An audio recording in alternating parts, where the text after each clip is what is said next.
I'm Troy Kirby with Lynnwood Today, with a quick look at the 2021 Washington State Legislative Session.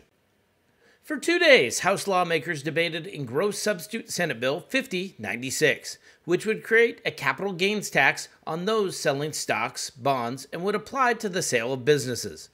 The bill passed the Senate on March 6th by a vote of 25-24. It passed the House 52-46 on April 21st. The bill will now go into a matter of concurrence between the House and the Senate on amendments, and if passed, will head to the governor's office to potentially be signed into law.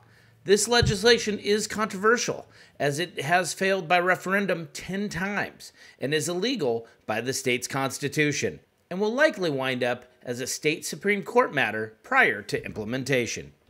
Madam Speaker, today we are going to take another gigantic step towards justice for the working people of Washington State by finally asking the wealthiest among us to pay their fair share.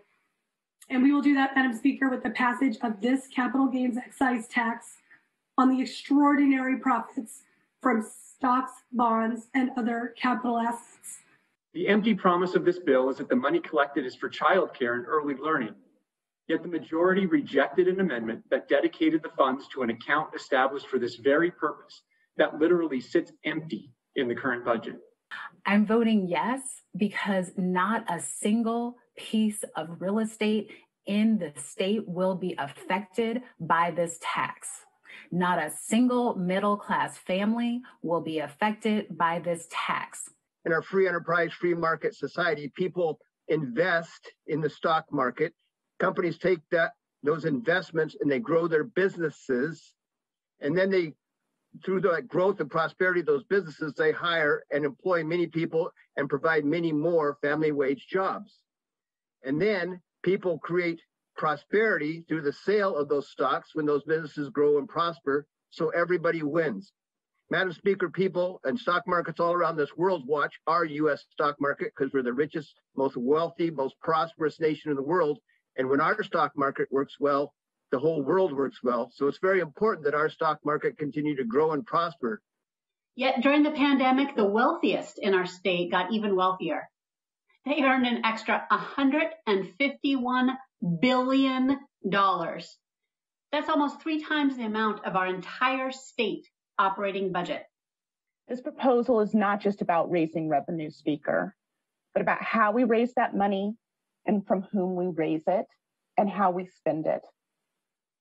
Washington tax code is the most upside down in the nation, dead last, number 50. And the amount of policy that we have put forth that is going to do just exactly the opposite in its regressivity, whether talking about some of our climate policies and the effects that they will have on our rural economies and the people throughout our entirety of our state. We're contemplating gas taxes. Madam Speaker, I appreciate the work that the gentlelady from the 36 has done in this space. And I agree with her in so many ways. And I know that there are ongoing discussions about how we can truly reform our tax code in the state of Washington. But Madam Speaker, adding a new tax is not reforming our tax code. We've heard comments about whether the level of service for K-12 education or childcare is enough, but that's not the question, Madam Speaker. The question is whether a constituent in my district who's working 2 or 3 jobs at minimum wage should pay more as a share of their income than somebody who is making millions of dollars. And there are other reasons to vote no, Madam Speaker.